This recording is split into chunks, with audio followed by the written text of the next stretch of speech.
Assalamualaikum warahmatullahi wabarakatuh. Konstantinopel adalah kota terbesar di masa lalu dengan segala kemajuan dan kekayaan yang dimilikinya, membuat ibu kota Imperium Romawi itu disebut-sebut sebagai kota paling diincar oleh berbagai pihak. Maka tidak heran selama 1123 tahun berdirinya sudah sebanyak 23 kali kota ini diserbu oleh berbagai pihak yang berusaha untuk merebut dan menguasai kota ini. Sistem pertahanan pasukan Romawi yang luar biasa berhasil membuat setiap serangan itu bisa dipukul mundur. Konstantinopel memang didukung semua teknologi perang dan kehebatan sistem militer Romawi yang luar biasa. Selain benteng besar yang berdiri kokoh mengelilingi kota, Konstantinopel juga dikawal armada laut yang paling tangguh di masa itu, yang membuat penguasa Konstantinopel percaya diri bahwa mereka tidak bisa ditaklukkan. Sampai kemudian datanglah Sultan Mehmed II dari Kesultanan Utsmani pada awal April 1453. Sultan Mehmed datang dengan tekad menaklukkan Konstantinopel yang diserangnya dengan dua kekuatan sekaligus. Sebanyak 250.000 personil pasukan darat menyerang dari utara dan ratusan armada laut menyerang dari selatan kota. Namun setelah 14 hari penyerangan, tidak ada tanda-tanda Konstantinopel bisa ditaklukkan. Setiap serangan pasukan Utsmani di darat maupun di laut dapat dipatahkan. Kegagalan itu membuat moral pasukan Utsmani goyah. Bahkan salah seorang penasehatnya, Halil Pasha, yang dikatakan dalam sebuah catatan sudah menerima bayaran dari pihak musuh, mencoba untuk mempengaruhi pasukan Utsmani untuk menyerah dan tidak melanjutkan misi ini. Pasukan Utsmani hampir terbujuk oleh perkataan Halil Pasha, apalagi dikuatkan dengan banyaknya korban yang berjatuhan, dan juga mereka melihat sendiri bahwa benteng Konstantinopel masih berdiri kokoh. Pasukan Utsmani hampir menyerah dengan keadaan. Namun pemimpin mereka Sultan Mehmed II tidak mau terpengaruh, bahkan menentang keras pernyataan Halil Pasha. Sang Sultan terus membakar semangat pasukannya untuk tidak menyerah. Sultan Mehmed II terus berpikir dan mencari cara untuk membalikan keadaan. Sultan Mehmed II kemudian melihat Selat Tanduk Emas yang berada di wilayah timur kota sebagai satu-satunya jalan untuk bisa menembus pertahanan Konstantinopel. Namun jalan yang bisa digunakan untuk menuju ke sana ternyata diblokir oleh Konstantinopel dengan menggunakan rantai besi besar yang ujung-ujungnya diikatkan pada dinding menara. Setiap armada laut yang berusaha menembusnya selalu gagal. Tapi sekali lagi Sultan Mehmed II tidak mau menyerah. Dia yakin dengan janji Rasulullah bahwa Islam bisa masuk ke jantung Imperium Romawi itu. Lalu dia mengumpulkan semua komandan dan penasehatnya. Dengan ketegasan dan kecerdasan sang sultan, bersama komandan dan penasehatnya kemudian mereka menyusun strategi yang melawan logika. Sultan Mehmed II berkata, jika kita tidak bisa memutus rantai besi itu, maka kita harus melewatinya. Akhirnya pada pagi hari tanggal 22 April 1453, pasukan Konstantinopel melihat sebuah pemandangan yang tidak terbayangkan sebelumnya. Mereka terkejut dan hanya terdiam ketika menyaksikan 72 kapal Kesultanan Utsmani berjejer rapi menuruni Bukit Galata menuju perairan Selat Tanduk Emas. Satu persatu pasukan Sultan Mehmed II menembus pertahanan mereka. Pada hari sebelumnya, Sultan Mehmed II telah memerintahkan pasukannya menaikkan kapal-kapal mereka ke daratan, kemudian mengerahkan ratusan sapi jantan untuk menarik kapal-kapal itu di atas gelolongan kayu, mengitari Bukit Galata sampai ke tepian Selat Tanduk Emas. Hebatnya lagi, aksi itu dilakukan hanya dalam waktu 1 malam saja, sebuah aksi kejutan yang luar biasa. Keberanian Sultan Mehmed II dan kekuatan aksi pasukan Utsmani yang luar biasa serta keyakinan kokoh atas tujuan agung perjuangan mereka mengakibatkan pertahanan kota yang tidak mungkin ditaklukkan itu berhasil ditembus. Itulah sebuah momen kunci yang berhasil memutarbalikkan keadaan. Konstantinopel akhirnya berhasil ditaklukkan pada tanggal 29 Mei 1453. Sultan Mehmed II kemudian dikenal dengan julukan Al-Fatih, yang berarti sang penakluk atau sang pembebas.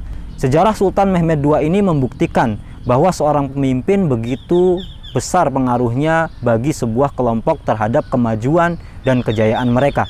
Persoalan memilih pemimpin adalah topik yang sangat menarik untuk dibahas hingga saat ini. Baik teknisnya, menggunakan nasab keturunan, yang biasa kita sebut sebagai sistem kerajaan, atau negara-negara yang menggunakan sistem demokrasi, yang mana pemilihannya mengacu pada suara terbanyak, di mana masyarakat datang ke TPU-TPU terdekat untuk menyuarakan pilihannya. Di era yang semakin erat dengan kemajuan teknologi ini, maka tidak menutup kemungkinan beberapa tahun ke depan pemungutan suara secara keseluruhan akan berlangsung secara online, yang mana masyarakat tidak perlu lagi mendatangi tempat-tempat tertentu untuk mengambil suara mereka. Pada video kali ini, saya tidak akan melebar pada prediksi-prediksi tersebut. Yang akan saya singgung ialah bagaimana cara memilih seorang pemimpin menurut Islam yang berlandaskan Al-Quran. Hingga kini, masih ada di antara masyarakat yang beranggapan kalau proses memilih pemimpin hanya urusan dunia saja, tidak ada sangkut pautnya dengan urusan akhirat. Padahal memilih seorang pemimpin bukan hanya urusan dunia tetapi juga urusan akhirat. Tegasnya, Islam tidak mengenal dikotomi atau sekularisasi memisahkan antara dunia dan akhirat, termasuk dalam memilih pemimpin.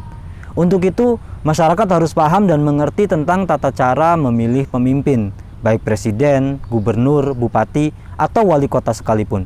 Karena sosok seorang pemimpin merupakan faktor penting dalam kehidupan bernegara dan bermasyarakat.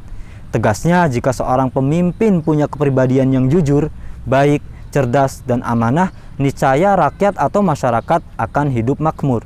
Sebaliknya, jika seorang pemimpin tidak jujur, korup, serta menzalimi rakyatnya, niscaya rakyatnya akan sengsara dan menderita.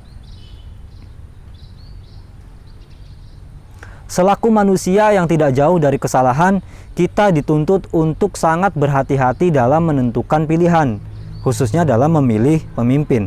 Dalam Islam, akidah merupakan syarat utama yang harus diperhatikan dalam memilih seorang pemimpin, sehingga pemimpin tersebut dapat menjaga akidah dan agama Islam seutuhnya. Allah Subhanahu wa Ta'ala juga mengharamkan umat Islam dipimpin oleh pemimpin non-Islam, karena bukan tidak mungkin mereka justru bukannya mensejahterakan rakyat, tapi malah merampas dan mengeksploitasi kekayaan rakyat, atau bahkan akan membawa Islam kepada kehancuran. Fenomena kepemimpinan yang sangat brutal sudah terjadi di dunia Islam di wilayah Timur Tengah, khususnya negara-negara republik. Meskipun para pengamat dan para ahli strategi tentang Timur Tengah berbeda pendapat tentang penyebab kehancuran negara-negara Arab ini, namun mereka sepakat dalam satu hal, bahwa semua pemimpin negara non-monarki yang dilanda revolusi rakyat itu berkuasa secara diktator dan otoriter. Mereka memerintah rakyatnya dengan gaya dan sistem militer. Sangat mengherankan bahwa para presiden di sejumlah negara Arab yang mestinya merupakan pilihan rakyat secara demokratis justru berkuasa semena-mena dan bertindak anarkis. Di antaranya Muammar Gaddafi, Libya, dan Bashar Assad, Suriah. Bashar Assad demi melanggengkan kekuasaannya, ia rela mengundang campur tangan asing untuk menyerang dan mengusir rakyatnya sendiri.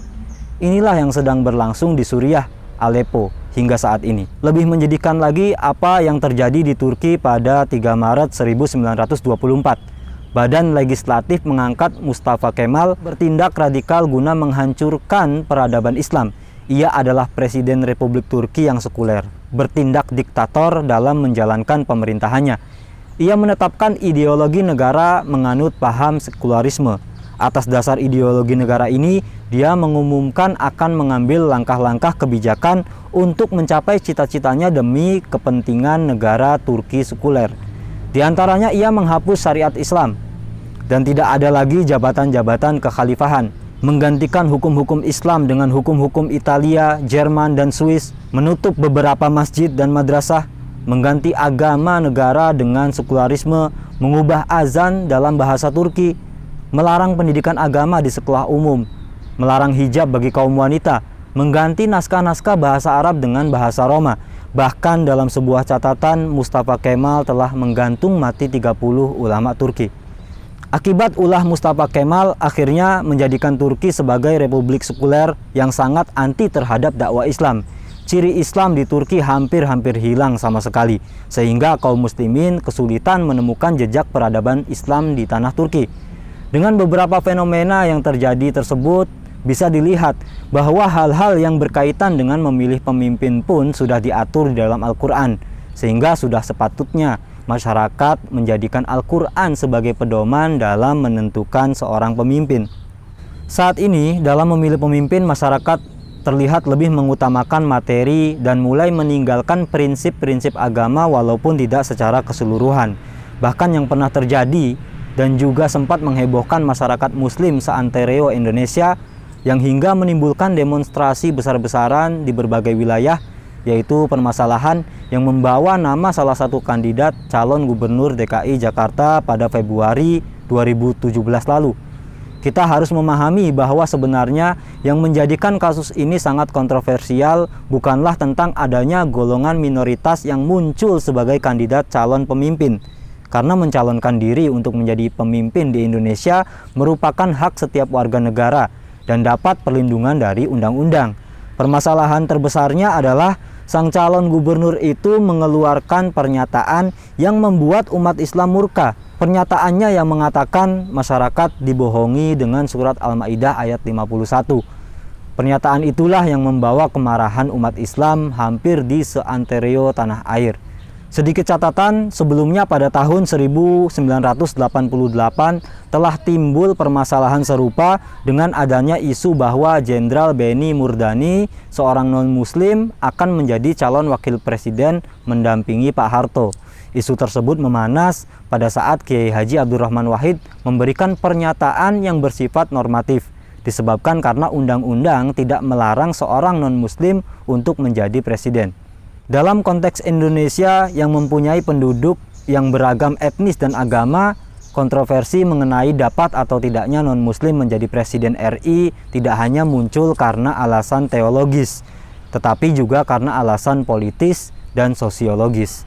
Alasan politis yang dimaksud adalah konsensus politik panitia konstitusi dalam sidang BPUPKI tanggal 16 Juli 1945 untuk mencantumkan syarat Presiden RI harus beragama Islam dalam konsep pasal 6 Undang-Undang Dasar 45. Namun pada tanggal 18 Agustus 1945 syarat tersebut dicoret. Hal ini berarti secara konstitusional non-muslim di negara RI mempunyai hak politik untuk menjadi presiden. Jadi sebenarnya yang menyebabkan demokrasi besar-besaran saat itu bukan statusnya sebagai non-muslim, tapi pernyataannya lah yang telah menghina agama Islam dan mengatakan kitab suci umat Islam yaitu Al-Quran sebagai kebohongan. Pemilihan pemimpin pastinya ada keterlibatan masyarakat dalam proses pemilihannya. Sudah sepantasnya umat Islam memilih pemimpin sesuai dengan yang diperintahkan Allah dalam firman-Nya.